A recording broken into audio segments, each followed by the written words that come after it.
Briceville, Tennessee, December 9, 1911. That every miner of the number who walked into the Cross Mountain Mine at Briceville this morning met death in a dust explosion which occurred within 1 hour after they had started work, is a foregone conclusion at midnight tonight. Although rescuers have been at work for hours and every known piece of apparatus in the mine rescue service has been put to use, there is little doubt but that every man is dead. The force of the explosion was terrific, and the hope that anyone could survive such a shock is beyond belief. Between 126 and 207 men checked in this morning. The books of the company are not available as to the exact number. The explosion occurred in the main Cross Mountain Mine, which is recorded in the State Mine Inspector's report as a Class B drift mine. It is 1,006 feet above the level of the sea and in the Cumberland Range, 4 miles from Coal Creek, which is on the main line of the Southern and Louisville and Nashville roads. The Coal Creek coal seam, having an average width of 48 inches, is worked in this mine. The roof is of slate and the bottom of fire clay. It is developed on the entry and airway double room and pillar system. The ventilation is produced by electric fans with 300 revolutions and in diameter 7 feet, and is built on the split system. Haulage of coal mine is conducted from rooms to the sidetracks, a distance of 2,200 feet, by mules, and from sidetrack to outside, a distance of 6,600 feet, the haulage is by electric. At midnight, the mouth of the mine was thronged with anxious friends of the entombed men, who closely question every rescuer as he emerges from the shaft. Several women are among the watchers, and their grief is pitiful. One dead boy has been removed from the ill-fated Cross Mountain coal mine operated by the Knoxville Iron Company. The mine rescue crew of the federal government arrived late this afternoon and immediately undertook an entrance into the mine by means of oxygen helmets. It was the party of helmet wearers who discovered the first and only body removed so far. He was Lee Polston, an operator of the fan machinery. The Knoxville Iron Company, owners of the mine, have abandoned the hope of finding anyone alive, and tonight they wired Knoxville to send a carload of coffins. To add to the gravity of the situation, there is a food famine in the stricken little town, owing to the great influx of people. Supplies will be rushed to the scene in the morning. Rescue workers report that they have encountered dense and compact deposits of slate, earth, rock, and coal in the main shaft of the mine, and also in an abandoned entry which has been used for an air shaft. A vertical air ventilator leading to the top of the mountain is now being investigated in the hope of reaching the ill-fated men, and fires have been built about the mouth of the shaft to create a circulation of air from within the mine if possible. Rescuers are endangered in digging the debris from the shaft, and this must be removed about 1 mile to the mouth of the mine.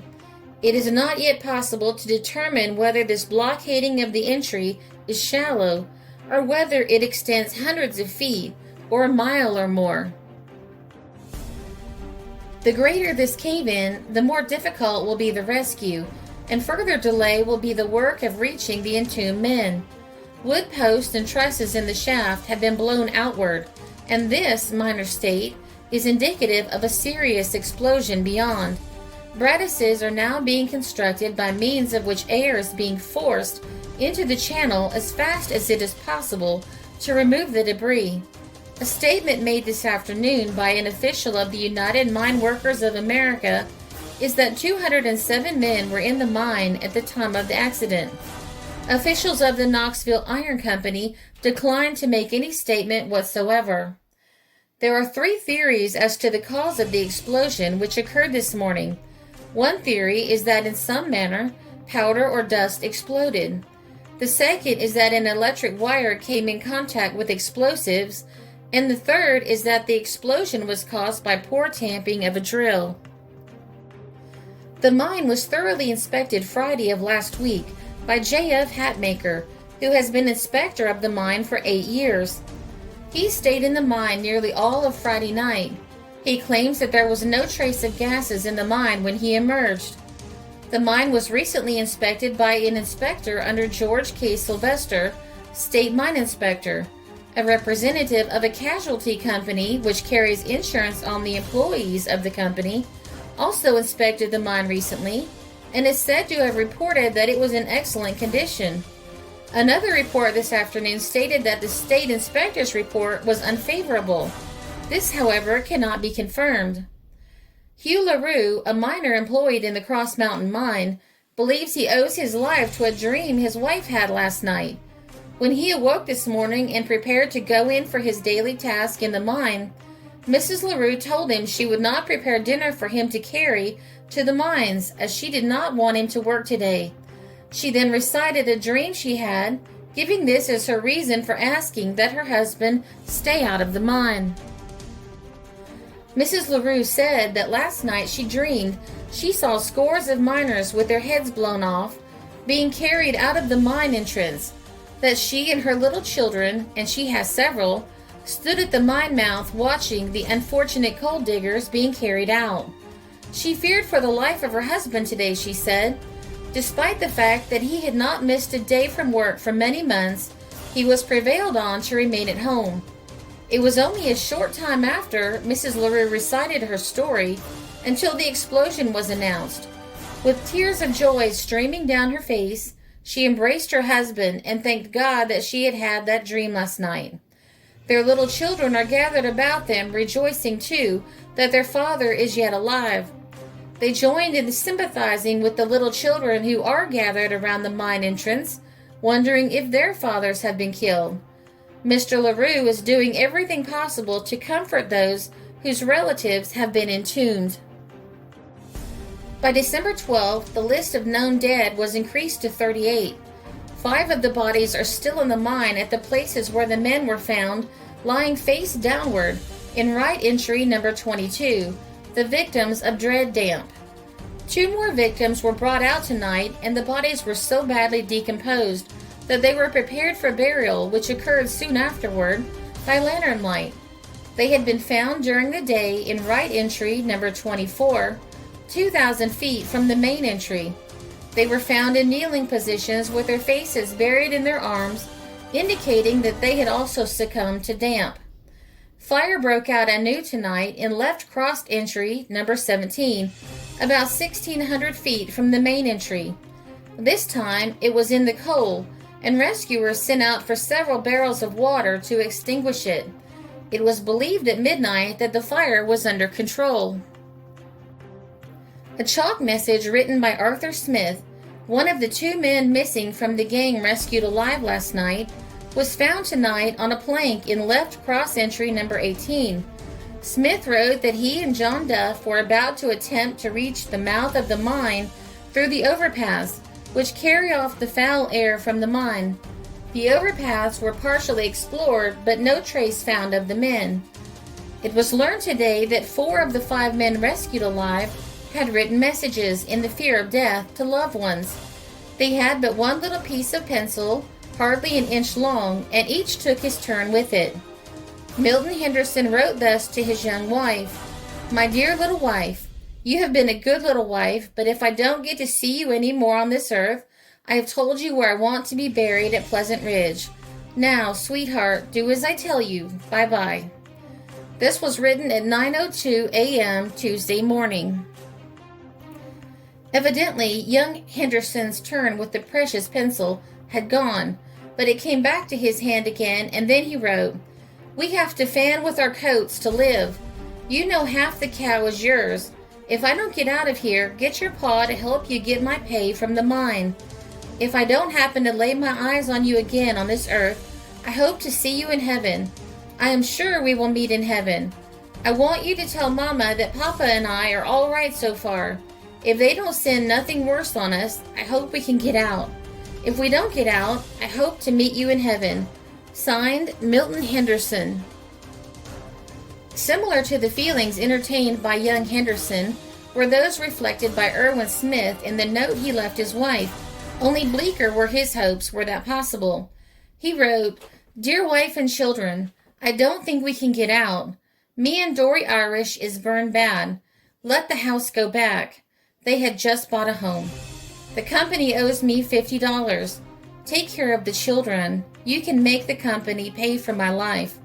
Arthur and Duff started through entry number 15. I don't know whether they can get out or not. Goodbye to all, J.K. Smith.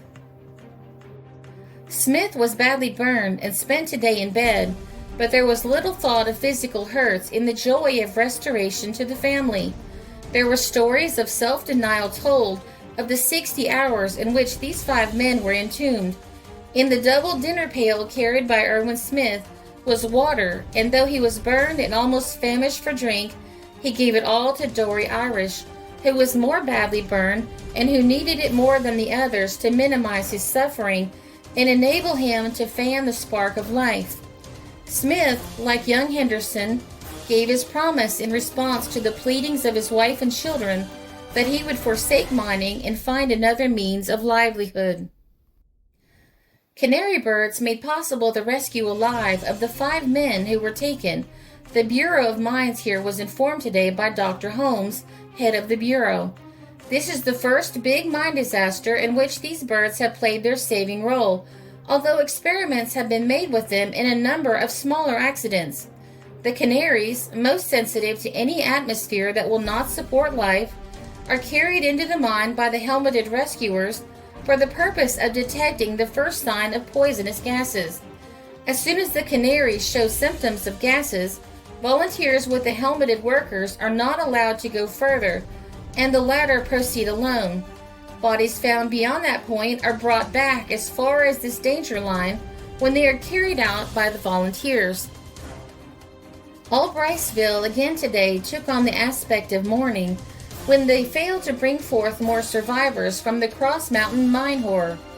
In spite of their failure to find any more alive, the rescuers, led by Dr. J.A. Holmes, Chief of the United States Bureau of Mines, pursued their search into the innermost corners and crevices of the vast mine.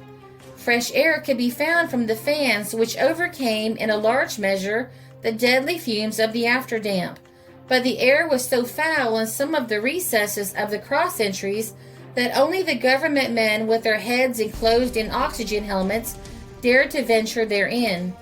Some of the timbers in one entry took fire during the day, and although the extinguishers made short work of the flames, the air in the entry became thick with smoke. The rescuers are sufficient in number to make a small army. They include miners from every mine in this region, and from mines in Kentucky and the 2 Virginias. Night and day now for more than 84 hours, they have worked in 2 and 3 hour shifts, many without sleep since Saturday night. Hot coffee and sandwiches are supplied constantly to them at their work, and tonight they appeared to be as energetic as ever, although their faces showed hollow-eyed and wan beneath their coating of grime and coal dust. A carload of provisions arrived today from Knoxville, and the contents were distributed among the families of the victims. The company is doing its share toward keeping them enthused, and they seem now to be in no immediate need. Notices were posted about the mine entrance today, requesting relatives of the victims to give the company a chance to settle with them before arranging with lawyers to institute suit for damages. The Cross Mountain mine operation was one of the first major rescue efforts carried out by the Bureau of Mines. Although only 5 of the 89 miners trapped by the explosion were rescued, the Bureau collected invaluable information that aided later mine rescue efforts. The rescue effort also helped the Bureau's public image and ensured continued funding in the future. The 84 miners killed as a result of the explosion were buried in several cemeteries in the Briceville-Fraterville area. At least 22 were buried in a circular memorial which became known as the Cross Mountain Miners Circle. This circle is located at the south end of Briceville on the steep western slope of Walden Ridge. Shortly after the disaster, the United Mine Workers of America placed a marble obelisk in the middle of the Cross Mountain Miners Circle containing the names of all 84 miners killed in the Cross Mountain mine disaster. This memorial, around which a large cemetery has developed, was placed on the National Register of Historic Places in 2006. Others were buried at the Briceville Community Church Cemetery, among them Eugene Alt, whose monument is inscribed with the farewell message he wrote on the wall of the mine as he lay dying.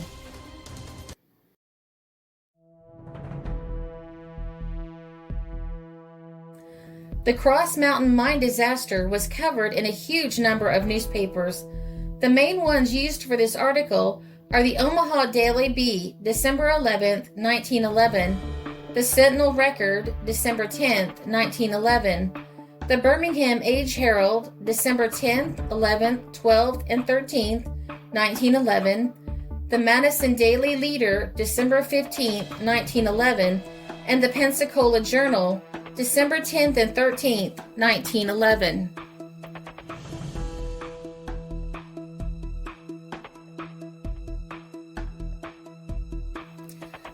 This is a Country Road production because history is fascinating.